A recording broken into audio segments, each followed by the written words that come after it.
చాలు. ఇప్పుడు అక్షత కూర్చుని శ్రద్ధగా కథ వినాలి. అమ్మవారి కథ. శ్రావణ మాస వరలక్ష్మీ వ్రతప్రద కథ ప్రారంభ. సర్వమంగళ మాంగళ్యే శివే సర్వార్థ సాధక శరణ్యే త్ర్యంబకే దేవి నారాయణే నమోస్తుతే. పూర్వకాలంలో ఈ వ్రతం ఆచరించిన విశేషం అంతా కూడా చక్కగా పార్వతీదేవి పరమేశ్వరుడు కోరగా చెప్పిన వ్రతం ఉంటుంది.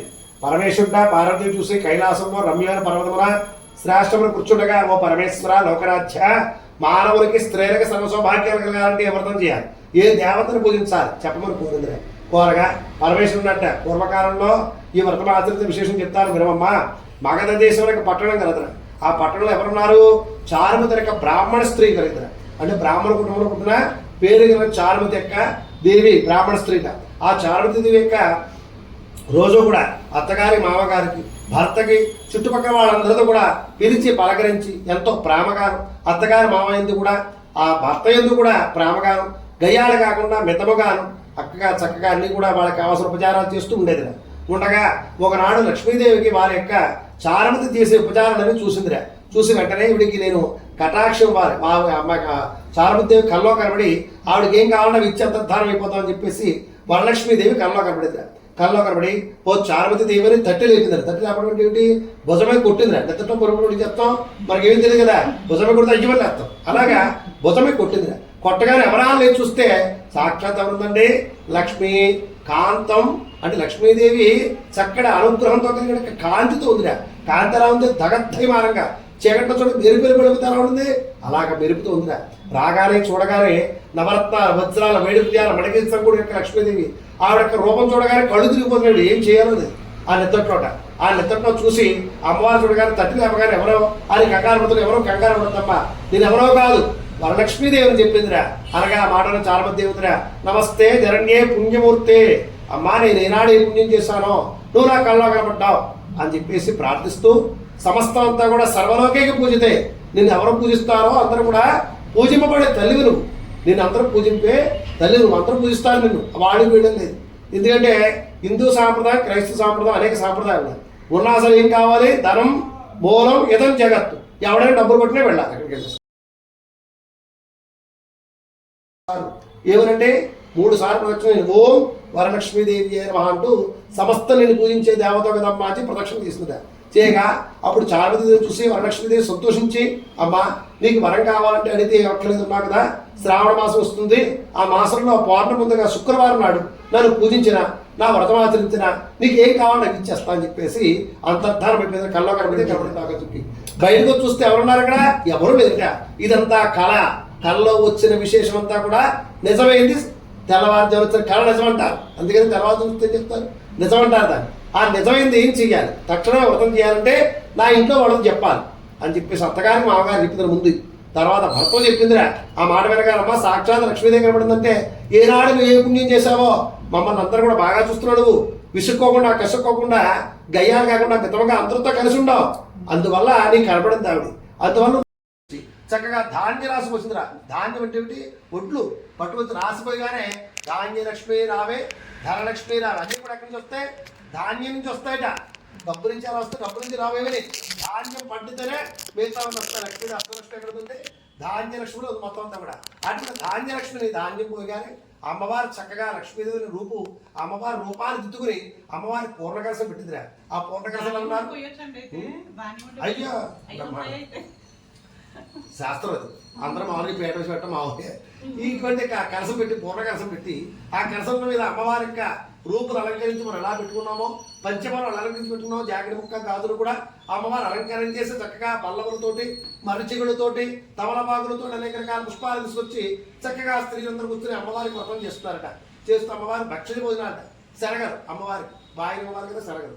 12 కుడుములు అమ్మవారికి, సరివిడి వడపప్పు పానకాలు, పంచ పరమాన్నాలు, భక్షించే భోజనాలు, దారులు, బూర్లు, పులిహారు అన్నీ కూడా చేసుకుని అమ్మవారి నైవేద్యం పెట్టుకుని చక్కగా తోరణాన్ని అంటారు. నవగ్రంథ సూత్రం నవలక్ష్మి అంటారు. నవలక్ష్మి అంటే ఎవరంటే లక్ష్మీదేవి.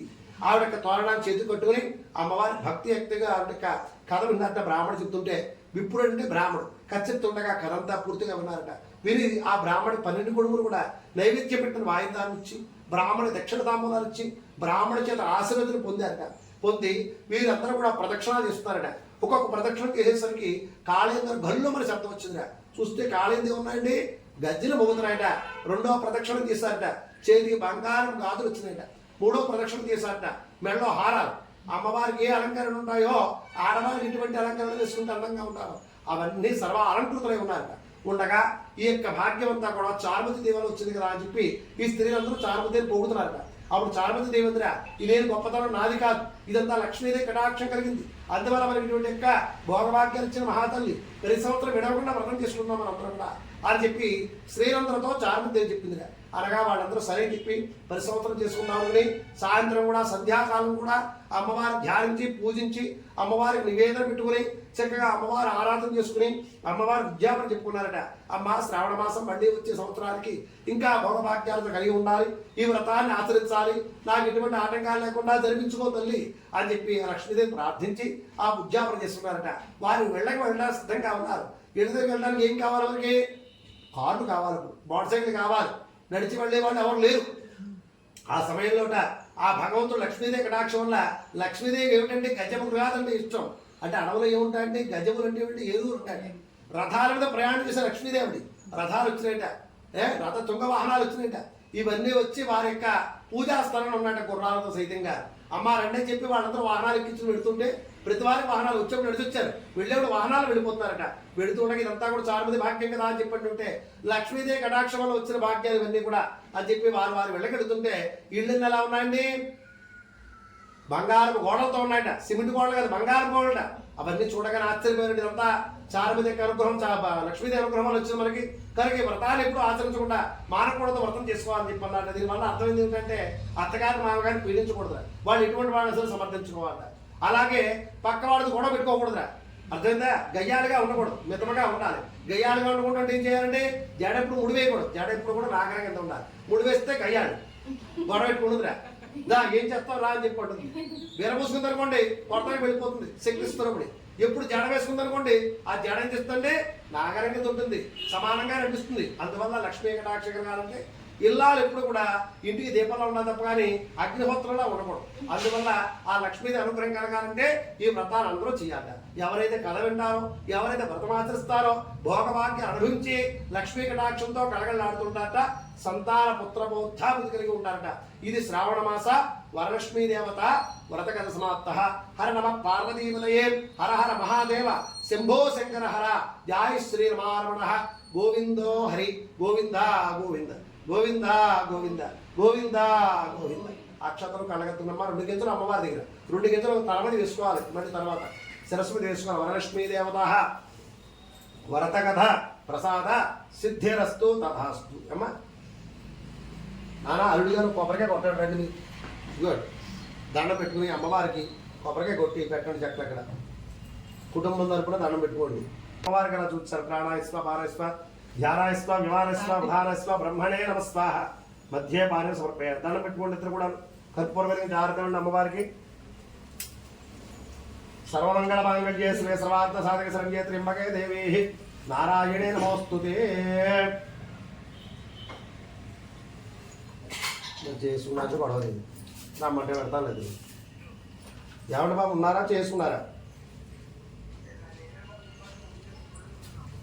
2 నిమిషాలు మన గుడికాడ ఉన్నా చెప్తున్నాను.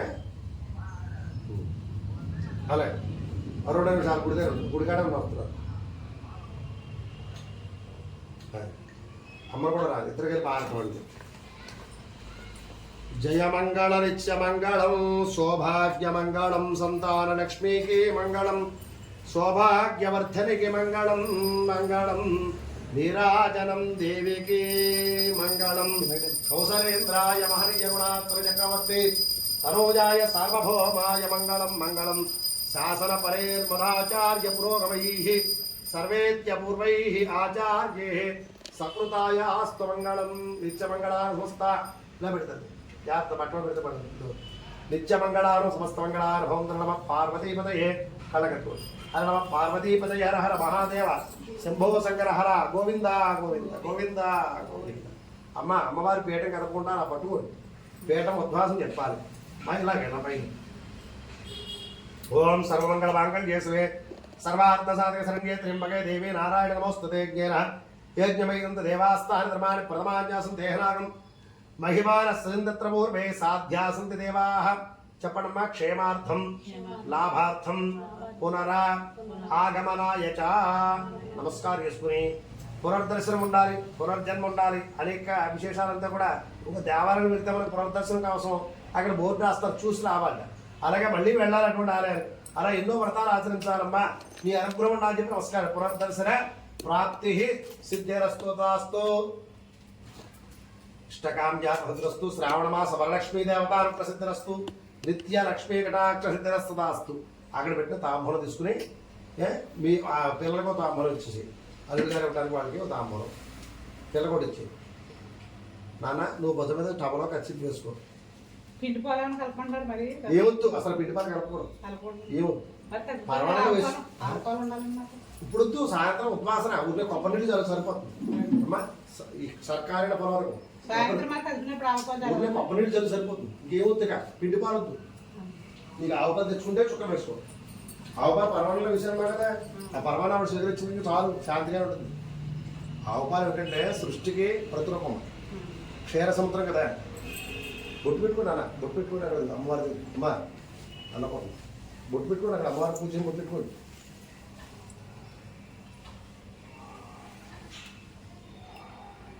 యో వైతాం బ్రహ్మణో వేతామృతేనా కృతాం ప్రేమ తస్మై చ బ్రహ్మజ ఇలా వచ్చాడు. బ్రహ్మాజ చ బ్రహ్మాయ త్వం ప్రజాంతతో భాగదే వైరం ప్రణయిత బ్రాహ్మణాశ్చ ఉద్ధరేత బ్రాహ్మణో వై సర్వా దేవతా దేవతాభిరుద్ధరతి. ఆ పక్కన వచ్చమ్మా తెచ్చుకో, తాంబూలం తెచ్చుకో. ఆ పక్క నుంచో దేవతాభిరుద్ధ దేవత. మీరు ఎలా వచ్చి మీరు ఎలా వెళ్ళిపోతుంది, మీకు కూడా రావాలి. దేవతాభిరుద్ధ దేవత ఏర్వా ఇద్దరు వచ్చి తాంబూలం అలాగే అమ్మా. తాంబూలం దేవతేర్వా దేవతా సర్వ వేదవిధ బ్రాహ్మణో వసంతి శేఖరమేవ సత్సంతాన లక్ష్మీ కటాక్షత్రస్తు అష్టైస్తు భోగభాగ్యావతరస్తు యజమాన సన్యోన్య దాంపత్యో సుఖజీవన ప్రసాసిద్రస్తు. పరం మనోర్ధ ధనం పెట్టు. పరం మనోర్ధ పుత్రపోత్ర ప్రబోధం యస్మాదస్మా సర్వం యస్యాద శాంతిం ప్రేత్సమే దాని కూడా ఆ తాంబూలం తీసుకో. सदायुष्मान भव दीर्घायुष्मान दीर्घ सुमंगली भव सौभाग्य